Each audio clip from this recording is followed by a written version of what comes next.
जय श्री हरि। ये तो सब जानते हैं कि भक्त भगवान की भक्ति करते हैं, परंतु भगवान किसकी भक्ति करते हैं, इसका उत्तर हम श्रीमद् भागवत महापुराण के मूल संस्कृत श्लोकों को सुनते हुए जानेंगे। विदित है हम प्रतिदिन श्रीमद् भागवत महापुराण के अमृतमय मूल संस्कृत श्लोकों का अद्भुत हिंदी व्याख्याओं और अनेक रोचक प्रश्नों चित्रों के साथ श्रवण कर रहे हैं और चित्रों के साथ दर्शन कर रहे हैं। उसी कड़ी में हम दशम स्कंद के उत्तरार्ध के 86वें अध्याय के चौथे और अंतिम भाग का श्रवण करते हैं। तो हम श्लोक संख्या 51 से अध्याय समाप्ति तक सुनेंगे।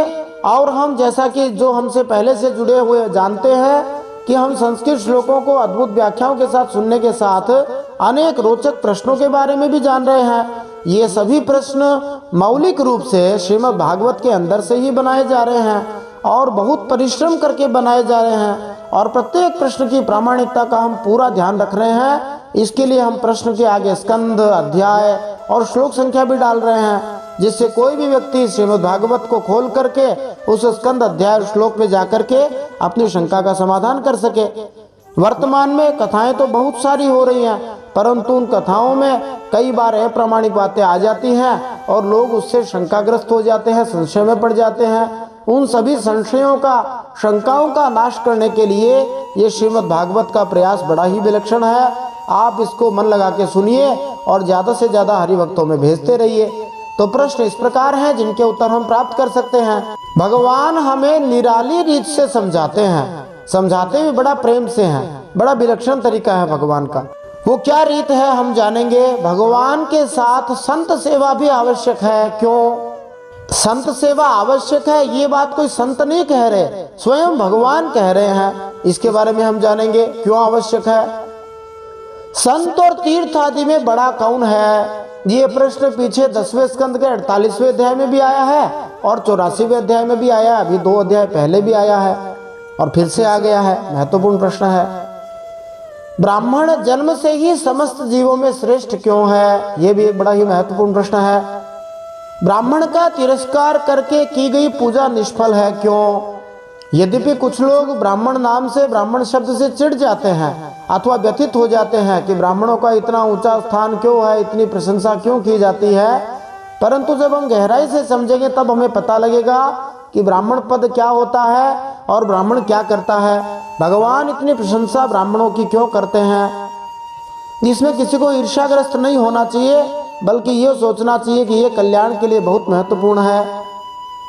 क्यों महत्वपूर्ण हम जानेंगे इसी अध्याय में।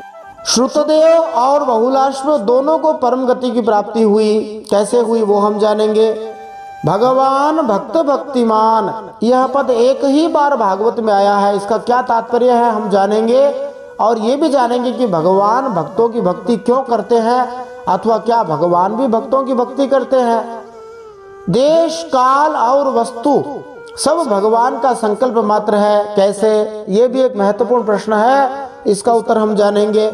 श्रीमद् भागवत के अद्भुत प्रवचनकर्ता, अद्भुत महान व्याख्याता श्री अखंडानंद जी महाराज ने इस पर कुछ विचार दिए हैं, वो हम जानेंगे। और अंतिम प्रश्न, बहुलाश्व और श्रुतदेव के बीच अंतर क्या है, वो हम जानेंगे। आइए इन सब प्रश्नों के उत्तर जानने के लिए आज इस दशम स्कंद के उत्तरार्ध के 86वें अध्याय के चौथे और अंतिम भाग का श्रवण करते हैं, जिसमें हम श्लोक संख्या 51 से 59 तक सुनेंगे, अर्थात अध्याय समाप्ति तक सुनेंगे। इस अध्याय में 45 प्रश्न बन चुके हैं और ये सभी प्रश्न कई घंटों के परिश्रम के बाद बने हैं। आशा है आपको ये प्रश्न और भागवत अवश्य ही पसंद आ रहा होगा। बस आवश्यकता है धैर्य से इनको सुनने की। तो हमने दशम स्कंद के उत्तरार्ध के 86वें अध्याय के अभी तक 3 भाग सुन लिए हैं। पहले भाग में हमने सुना कि अर्जुन द्वारका में गए थे सन्यासी बनकर, सुभद्रा से विवाह करने की इच्छा थी। और दूसरे भाग में सुना था कि अर्जुन ने सुभद्रा का हरण करके विवाह कर लिया था और भगवान श्री कृष्ण मिथिला में 2 भक्तों से मिलने गए थे, श्रुतदेव ब्राह्मण और राजा बहुलाश्व। तीसरे भाग में हमने जाना था कि भगवान श्री कृष्ण के सामने दुविधाजनक स्थिति आ गई थी। जब 2 भक्तों ने एक साथ कह दिया कि पहले मेरे घर आइए, तब भगवान ने विलक्षण लीला करते हुए 2 रूप धारण कर लिए थे। 2 घोड़ों पर सवार हो गए थे। और न केवल भगवान के साथ आए हुए जितने भी संत महात्मा, जितने भी रथ घोड़े थे, सब के सब डबल रोल में आ गए थे। और भगवान ने बड़ी ही विलक्षण लीला करी, किसी को भी समझ में नहीं आया। श्रुतदेव जी को लगा कि पहले भगवान मेरे यहाँ आए हैं, और राजा बहुलाश्व को लगा कि भगवान मेरे यहाँ पहले आए हैं, जबकि भगवान दोनों के यहाँ ही पहले ही गए थे और एक साथ गए थे। अब जब भगवान राजा बहुलाश्व के यहाँ से निकल करके श्रुतदेव जी के यहाँ गए थे, श्रुतदेव जी मस्त होकर के अपना गमछा उछाल उछाल कर नाचने लगे, भगवान के सामने कीर्तन करने लगे, भगवान की सात्विक सेवा करी। परंतु श्रुतदेव जी से एक भूल हो गई थी। वो कौन सी भूल हो गई थी उसके बारे में हम जानते हैं। और भगवान श्री कृष्ण ने उस भूल को सुधारने के लिए श्रुतदेव जी को कैसे समझाया, क्या समझाया, क्या संतों की महिमा बताई। आइए हम भगवत लीला में प्रवेश करते हैं। श्लोक संख्या 51 से सुनते हैं। श्री सुखदेव जी कहते हैं, शरणागतों के भय हरण करने वाले भगवान श्री कृष्ण ने श्रुतदेव की प्रार्थना सुनी, अपने हाथ से उनका हाथ पकड़ लिया और मुस्कुराते हुए कहने लगे, देखो हाथ से हाथ केवल आजकल ही नहीं मिलाया जाता है, जिसको आजकल हैंडशेक कहते हैं। कोरोना काल में तो ये हैंडशेक काफ़ी कम हो गया था। पहले के लोग भी किसी के ऊपर बहुत ज़्यादा प्रसन्न होते थे तो उसके हाथ से हाथ मिलाते थे। भागवत में तो 2500 बार पाणी स्पर्श कर स्पर्श करने का प्रसंग आया है, हाथ मिलाते हैं। आचार्य विश्वनाथ ने कहा है इसकी टीका में कि श्री भगवान मित्रता के संकेत के रूप में श्रुतदेव का हाथ पकड़कर इसलिए हंसे क्योंकि वे उसे बतलाना चाहते थे कि ठीक तुम मेरे विषय में सही से जानते हो और मैं भी तुम्हारे विषय में सब कुछ जानता हूँ। अब मैं तुमसे कुछ विशेष बात कहूँगा। क्या कहूँगा? भगवान कहते हैं। अब भगवान यहाँ पर एक विशेष बात बताते हैं। श्री भगवान उवाच ब्रह्मस्तेनुग्रहार्थाय संप्राप्तान् विद्यमून् मुनीन् संचरन्ति मया लोकान् पुनन्तः पादरेणुभिः। भगवान ने कहा, हे प्रिय श्रुतदेव, ये बड़े बड़े ऋषि मुनि तुम पर अनुग्रह करने के लिए ही यहाँ पधारे हैं। ये अपने चरण कमलों की धूली से लोगों और लोकों को पवित्र करते हुए मेरे साथ घूम रहे हैं। श्रीधर स्वामी जी श्लोक की टीका में बतलाते हैं कि भगवान श्री कृष्ण ने सोचा कि श्रुतदेव ने मेरा तो बहुत आदर किया किंतु इन संत महात्माओं का उतना आदर नहीं किया, इसलिए उन्होंने ब्राह्मण का ध्यान उनकी ओर आकृष्ट किया। तो भगवान कहते हैं कि मेरे साथ संत सेवा भी करो। देवः क्षेत्राणि तीर्थानि दर्शन स्पर्शनार्चनैः शनैः पुनन्ति कालेन तदप्यर्हत्तमेक्षया। भगवान ने कहा, देखिए देवता हैं, पुण्य क्षेत्र हैं, तीर्थ हैं, ये सब तो दर्शन करने से, स्पर्श करने से, पूजा करने के द्वारा धीरे धीरे बहुत दिनों में पवित्र करते हैं। माने देवता की, पुण्य क्षेत्र की कई दिनों तक आराधना की जाए तब पवित्रता मिलती है। परंतु संत पुरुष तो अपनी दृष्टि से ही सबको पवित्र कर देते हैं। इतना ही नहीं, देवता आदि में जो पवित्र करने की शक्ति है वह भी उन्हें संतों की दृष्टि से ही प्राप्त होती है। निस्संदेह है उच्च कोटि के जो वैष्णव ब्राह्मण भक्त हैं, एकांतवास करने, अपनी सिद्धि में ही एकाग्र रहने की अपेक्षा, अपना ही कल्याण करने की अपेक्षा श्री भगवान की भक्ति का आशीर्वाद बांटने में अपना जीवन अर्पित कर देते हैं। जिसको भी भगवान की कृपा का थोड़ा बहुत अनुभव हो गया हो उसे भगवान की भक्ति का प्रचार करना चाहिए, नहीं हुआ हो तब भी प्रचार करना चाहिए। राजा प्राचीन बरही के पुत्रों के शब्दों में श्रीमद् भागवतम के 4 स्कंद के 30वें अध्याय में आया था कि तेषां विचरतां पद्भ्यां तीर्थानां पावनेच्छया भीतस्य किं न रोचेत तावकानां समागमः। हे प्रभु, आपके निजी संगी अर्थात आपके भक्त सारे विश्व में पवित्र तीर्थ स्थानों तक पवित्र करने के लिए भ्रमण करते रहते हैं। क्या जो लोग भौतिक अस्तित्व से भयभीत हैं उन्हें ऐसा कार्य रुचिकर नहीं है? और प्रहलाद महाराज ने भी 7वें स्कंद में भगवान नृसिंहदेव की स्तुति करते हुए कहा है कि हे प्रभु, हे नृसिंहदेव, मैं देख रहा हूँ कि संत महात्मा तो अनेक हैं किंतु वे अपना ही मोक्ष चाहते हैं। वे बड़े बड़े नगरों की परवाह न करके हिमालय या किसी जंगल में मौन व्रत के साथ ध्यान करने के लिए जाते हैं और दूसरों के उद्धार की बिल्कुल परवाह नहीं करते। किंतु जहाँ तक मेरा प्रश्न है अर्थात प्रहलाद महाराज का प्रश्न है, मैं उन बेचारे मूर्खों तथा मूढ़ों को छोड़कर अकेले मोक्ष प्राप्त नहीं करना चाहता। मैं जानता हूँ कि हरि भक्ति के बिना, आपके चरण कमलों की शरण लिए बिना कोई सुखी नहीं हो सकता। इसलिए मैं उन सबको आपके चरणों की शरण में वापस लाना चाहता हूँ। और प्रत्येक वैष्णव का, व्यक्ति का यह कर्तव्य है, सभी लोगों को भगवान के भजन में लगाए। फिर ब्राह्मण की महिमा भगवान बताते हैं। वंदनीय श्रेष्ठ ब्राह्मण के बारे में भगवान कहते हैं, ब्राह्मणो जन्मना श्रेयान सर्वेषां प्राणिनाम यह तपसा विद्यया तुष्ट्या किमु मत्कलया युतः। भगवान कहते हैं, श्रुतदेव, जगत में ब्राह्मण जन्म से ही सब प्राणियों में श्रेष्ठ है। यदि वह तपस्या, विद्या, संतोष और मेरी उपासना, मेरी भक्ति से युक्त हो तब तो कहना ही क्या है। माने ऐसा ब्राह्मण जो तपस्या, विद्या आदि में उच्च हो वह तो बहुत ही अच्छा है, साथ में भगवान की भक्ति हो तो और भी बढ़िया है। न ब्राह्मणान में दयितम रूपमें तत्चतुर्भुजम सर्ववेदमयो विप्रः सर्वदेवमयो ह्यहम्। भगवान कहते हैं, मुझे अपना यह चतुर्भुज रूप भी ब्राह्मणों की अपेक्षा ज़्यादा प्यारा नहीं है, क्योंकि ब्राह्मण सर्ववेदमय है और मैं सर्वदेवमय हूँ।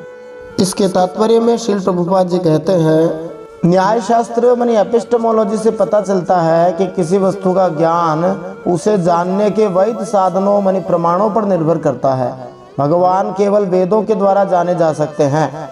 भगवान ने कहा, वेदैश्च सर्वैरहमेव वेद्यो। इसीलिए श्री भगवान को स्वयं को प्रकट करने के लिए उन ब्राह्मण मुनियों पर निर्भर रहना होता है जो साक्षात वेद स्वरूप है। यद्यपि भगवान श्री कृष्ण समस्त देवताओं तथा नारायण भगवान के विष्णु तत्व विस्तारों से समन्वित हैं, तो भी वे अपने आप को ब्राह्मणों का कृतज्ञ मानते हैं। दुष्प्रज्ञा विदित्वैव मवजानन्त्यसूयवः गुरुं मां विप्रमात्मान मर्चादा विद्य दृष्टयः। भगवान ने कहा, दुर्बुद्धि मनुष्य होते हैं, वे इस बात को न जानकर केवल मूर्ति आदि में ही पूज्य बुद्धि रखते हैं और गुणों में दोष निकालकर मेरे स्वरूप जगतगुरु ब्राह्मण का, जो कि उनका आत्मा ही है, तिरस्कार करते हैं। ब्राह्मणों की इतनी प्रशंसा कर रहे हैं भगवान, तो बहुत सारे लोग तो इससे जल भी सकते हैं, दुखी भी हो सकते हैं, परंतु भगवान प्रशंसा कर रहे हैं, कोई क्या कर सकता है। कोई ये भले ही तर्क लगाए व्यर्थ का, बल्कि इसको कुतर्क कह सकते हैं कि यह ग्रंथ ब्राह्मणों ने रचे। ये बात बिल्कुल गलत है। ये पुराण जो है रचे नहीं गए, ये तो पहले से ही विद्यमान थे। ये तो समय पाकर के लुप्त हो जाते हैं, तब भगवान फिर से अवतार लेकर प्रकट होते हैं और इनको प्रकट करते हैं। ब्राह्मण की महिमा इसलिए है क्योंकि वे भगवान का भजन करते हैं, लोगों को भजन करवाते हैं, इसलिए भगवान को प्यारे लगते हैं। इसमें किसी को ईर्ष्या नहीं होनी चाहिए। चराचरमिदं विश्वं भावा ये चास्य हेतवः मद्रूपाणीति चेतस्या दत्ते विप्रो मदीक्षया। ब्राह्मण मेरा साक्षात्कार करके अपने चित्त में यह निश्चय कर लेता है कि यह सारा चराचर जगत, इसके संबंध की सारी भावनाएं, इसके कारण प्रकृति महत्त्वादि सब के सब आत्मस्वरूप भगवान के ही रूप हैं। सब जगह भगवत स्वरूप का भाव उत्पन्न कर लेते हैं, इसलिए वंदनीय हो जाते हैं। इसलिए तस्माद् ब्रह्म ऋषि नेतान् ब्रह्मन्मत् श्रद्धयार्चय एवं चेदर्चितोऽस्म्यद्धा नान्यथा भूरि भूतिभिः। इसलिए श्रुतदेव, तुम इन ब्रह्मर्षियों को मेरा ही स्वरूप समझकर पूरी श्रद्धा से इनकी पूजा करो। यदि तुम ऐसा करोगे तब तो तुमने साक्षात अनायास ही मेरा पूजन कर लिया, नहीं तो बड़ी बड़ी बहुमूल्य सामग्रियों से भी मेरी पूजा नहीं हो सकती है। इसका भाव हम इस प्रकार समझ सकते हैं। तो भगवान कहते हैं कि ब्राह्मण मुझे पहचान लेता है, मदीक्षया, अपने स्वरूप में पहचान करके धारण कर लेते हैं, इसलिए वो वंदनीय है। उनकी पूजा से मैं प्रसन्न होता हूँ, बड़े वैभव से प्रसन्न नहीं होता, भगवान कहते हैं। फिर श्री सुखदेव जी कहते हैं, श्री शुक उवाच सइत्थं प्रभुणादिष्टः सह कृष्णान् द्विजोत्तमान् आराध्यैकात्मभावेन मैथिलश्चापसद्गतिम्। श्री सुखदेव जी कहते हैं, परीक्षित, भगवान श्री कृष्ण का यह आदेश प्राप्त करके श्रुतदेव ने भगवान श्री कृष्ण और उन ब्रह्मर्षियों की एकात्म भाव से आराधना की और उनकी कृपा से वे भगवत स्वरूप को प्राप्त हो गए। राजा बहुलाश्व ने भी वही गति प्राप्त करी। अब इस अध्याय का अंतिम श्लोक, एवं स्वभक्तयो राजन भगवान भक्त भक्तिमान उषित्वादिश्य सन्मार्गम पुनर्द्वारवती मगात। सुखदेव जी कहते हैं, प्रिय परीक्षित, जैसे भक्त भगवान की भक्ति करते हैं वैसे ही भगवान भी भक्तों की भक्ति करते हैं। भगवान ने तो कहा ही है, ये था माम प्रपद्यन्ते तांस तथैव भजाम्य हम, जो मेरी जिस भाव से शरण में आता है मैं भी उसका वैसे ही ध्यान रखता हूँ। देखो यहाँ भक्त भक्तिमान पद का प्रयोग हुआ है, जो भागवत में केवल इसी स्थान पर आया है, एक ही स्थान पर, जिसका अर्थ है कि भगवान अपने भक्त के भक्त हैं। भगवान के भक्तों की भक्ति भगवान के साथ लगी रहती है। तो वे भगवान द्वारकाधीश अपने दोनों भक्तों को, बहुलाश्व और श्रुतदेव ब्राह्मण, प्रसन्न करने के लिए कुछ दिनों तक मिथिलापुरी में रहे और उन्हें साधु पुरुषों के मार्ग का उपदेश करके फिर द्वारका लौटाए। हम इस घटना से यह शिक्षा पाते हैं कि श्री भगवान ने राजा बहुलाश्व तथा ब्राह्मण श्रुतदेव का एक ही स्तर पर स्वीकार किया, क्योंकि दोनों ही विशुद्ध भक्त थे। भगवान द्वारा पहचाने जाने के लिए यही वास्तविक योग्यता है। क्षत्रिय अथवा ब्राह्मण परिवार में जन्म लेकर झूठा गर्व करना आज के युग का प्रचलन बन गया है। इसलिए हम पाते हैं कि जन्म के अलावा अन्य किसी योग्यता के न होते हुए लोग ब्राह्मण, क्षत्रिय अथवा वैश्य होने का दावा करते हैं। किंतु जैसा कि शास्त्रों में कहा गया है, कलौ शूद्र संभव है, इस कलयुग में प्रत्येक व्यक्ति शूद्र जैसा ही है, और इसका कारण है संस्कार नामक शुद्धिकरण की विधियों का निष्पादन नहीं होना, जिनका शुभारंभ माता के गर्भधारण से होता है और मृत्यु पर्यंत चलते हैं। बिना संस्कारों के मनुष्य पशु जैसा ही है। किसी भी व्यक्ति को जन्मजात अधिकार के आधार पर किसी विशेष वर्ण, विशेष रूप से उच्च वर्ण जैसे ब्राह्मण, क्षत्रिय अथवा वैश्य वर्ण के सदस्य के रूप में वर्गीकृत नहीं किया जा सकता। यदि गर्भाधान संस्कार द्वारा किसी का शुद्धिकरण नहीं किया जाता तो उसे तत्काल ही शूद्रों में वर्गीकृत किया जा सकता है। तो केवल दावा करने की बात नहीं है, वास्तविक अर्थों में भगवान की भक्ति करने से ही भगवान प्रकट होते हैं, हमारा कल्याण होता है, दूसरों का भी कल्याण हो सकता है। वैष्णवों को यहाँ यह शिक्षा मिलती है जिससे वे चारों प्रकार के पाप कर्मों से मुक्त हो सके। चार पाप कर्म विशेष रूप से बताए जाते हैं। Srila Prabhupada ji international society for Krishna consciousness, इसमें जब लोगों को दीक्षा देते हैं तब ये चार नियम विशेष रूप से सख्ताई से मनवाते हैं।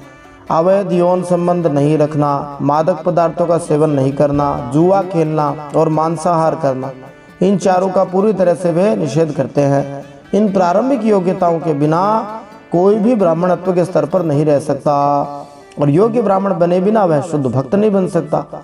तो जिसको भी भगवान की भक्ति करनी हो, वैष्णव बनना हो, वह इन चार चीज़ों से बचे तो अच्छा ही है, भले किसी भी संप्रदाय में दीक्षित हो या न हो। अवैध यौन संबंध नहीं रखना, मादक पदार्थों का, नशीले पदार्थों का सेवन न करना, जुआ नहीं खेलना चाहिए और मांसाहार नहीं सेवन करना चाहिए। इनको मानेंगे तो सबका कल्याण हो जाएगा। बोलिए श्रीमद् भागवत महापुराण की जय, परम सत्य श्री हरि की जय, द्वारकाधीश भगवान की जय, भक्त और भगवान की जय। इति श्रीमद्भागवते महापुराणे पारमहंस्यां संहितायां दशमस्कन्धे उत्तरार्धे श्रुतदेवानुग्रहो नाम षडशीतितमोऽध्यायः। श्रीमन्नारायणार्पणमस्तु। इस प्रकार श्रीमद्भागवत महापुराण परमहंसों की संहिता दशम स्कंद के उत्तरार्ध में श्रुतदेव पर अनुग्रह करने नामक 86वां अध्याय भगवान श्री नारायण के चरणों में समर्पित हो। अब अगले अध्याय में हम वेद स्तुति जानेंगे। ये वेद स्तुति श्रीमद् भागवत की सबसे कठिनतम, क्लिष्टतम स्तुति मानी जाती है, और इसके एक एक श्लोक इतने गहरे भाव लिए हुए हैं क्योंकि साक्षात वेदों ने भगवान नारायण की जब स्तुति करी थी उसका यहाँ संकलन है। 28 श्लोक वेद स्तुति के अंदर आते हैं जो केवल स्तुति रूप में है, बाकी श्लोक तो अलग हैं। 28 स्तुति मंत्रों ने भगवान की स्तुति की है, उसके हम विलक्षण भावों को अगले अध्याय में जानेंगे, और वो इतना महत्वपूर्ण और विस्तार वाला अध्याय है कि हो सकता है उसके कई भाग बन जाएं। और यह स्तुति बड़ी ही विलक्षण स्तुति है। प्रायः श्रीमद् भागवत की कथाओं में भागवत कथा करने वाले लोग किसी न किसी मजबूरी के कारण वेद स्तुति को स्पर्श भी नहीं कर पाते हैं, थोड़ा बहुत स्पर्श करके आगे बढ़ जाते हैं। उस वेद स्तुति का विस्तार से हम श्रवण अगले भाग से करेंगे। वेद स्तुति की पूरी रिकॉर्डिंग लगभग 3.25 घंटे की तैयार हुई है, जो हमने तैयार कर ली है, और लगभग 7 से 8 दिन केवल इसी एक अध्याय को तैयार करने में लगे। उससे पहले के 10-15 दिन लगे वो अलग हैं। और बहुत सारे प्रश्न हमने वेद स्तुति के अंदर से बनाए हैं। उसी वेद स्तुति के बारे में अगले अध्याय से हम जानेंगे और लगभग 9 से 10 भागों में हम वेद स्तुति को सुनेंगे।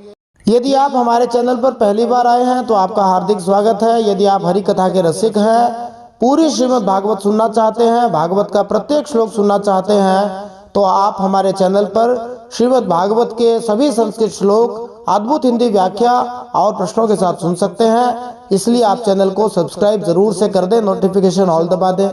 यदि आपने पहले से चैनल को सब्सक्राइब किया हुआ है तो आपका बहुत बहुत धन्यवाद। पूरी कथा सुनकर अंत में कृपया लाइक जरूर करें, ज्यादा से ज्यादा हरि भक्तों में शेयर भी करें और कमेंट में कोई प्रश्न हो तो लिखें, नहीं तो जय श्री हरि अवश्य लिखें। जय श्री हरि। श्रीमन नारायणार्पणमस्तु।